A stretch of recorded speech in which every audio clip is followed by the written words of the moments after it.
小狮子快来呀！看我爸爸睡觉一直打呼噜。我有一个好办法，不让他打呼。小朋友点亮爱心和加号，我们一起用气球整蛊他爸爸。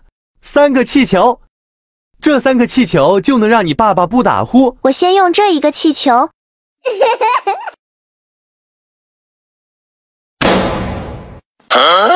爸爸怎么没有醒呀？再来一个。再来试试这个。他好像还是没有醒啊，我们不能再用小气球了。哇！这个最大的气球，你们猜会不会吵醒他爸爸？看看这次能不能把他爸爸吵醒。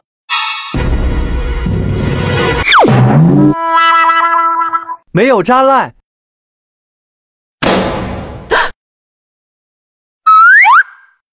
什么东西爆炸了？小屁孩又是你在捣鬼！谁让你打呼噜了？看你还打不打呼？